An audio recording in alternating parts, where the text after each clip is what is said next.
उत्तानपाद के पुत्र और तपस्वी ध्रुव के छोटे भाई का नाम उत्तम था। यद्यपि वह धर्मात्मा राजा था, फिर भी उसने एक बार अपनी पत्नी से अप्रसन्न होकर उसे घर से निकाल दिया और अकेला ही घर में रहने लगा। एक दिन एक ब्राह्मण राजा उत्तम के पास आया और कहा, मेरी पत्नी को कोई चुरा ले गया है। यद्यपि वह स्वभाव की बड़ी क्रूर वाणी से कठोर, कुरूप और अनेक कुलक्षणों से भरी हुई थी, पर मुझे अपनी पत्नी की रक्षा, सेवा और सहायता करनी ही उचित है। राजा ने ब्राह्मण को दूसरी पत्नी दिला देने की बात कही, पर उसने कहा, पत्नी के प्रति पति को वैसा ही सहृदय और धर्मपरायण होना चाहिए जैसा कि पतिव्रता स्त्रियां होती है। राजा ब्राह्मण की पत्नी को ढूंढने के लिए चल दिया। चलते चलते वह एक वन में पहुंचा जहां एक तपस्वी महात्मा तप कर रहे थे।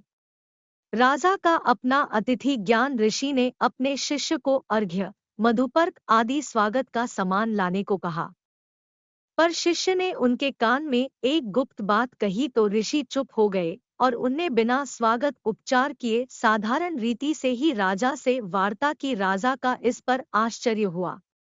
उनने स्वागत का कार्य स्थगित कर देने का कारण बड़े दुख, विनय और संकोच के साथ पूछा। ऋषि ने उत्तर दिया, राजन, आपने पत्नी का त्याग कर वही पाप किया है जो स्त्रियां किसी कारण से अपने पति का त्याग कर करती हैं। चाहे स्त्री दुष्ट स्वभाव की ही क्यों न हो, पर उसका पालन और संरक्षण करना ही धर्म तथा कर्तव्य है।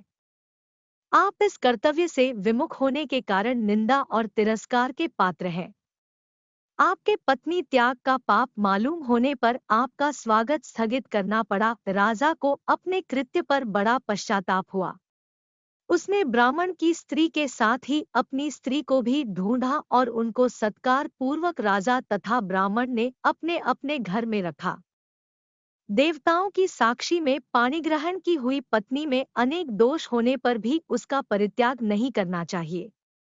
जैसे पतिव्रता स्त्री अपने सद्व्यवहार से दुर्गुणी पति को सुधारती है, वैसे ही हर पुरुष को पत्नीव्रती होना चाहिए और प्रेम तथा सद्व्यवहार से उसे सुधारना चाहिए। त्याग करना तो कर्तव्य से विमुख होना है।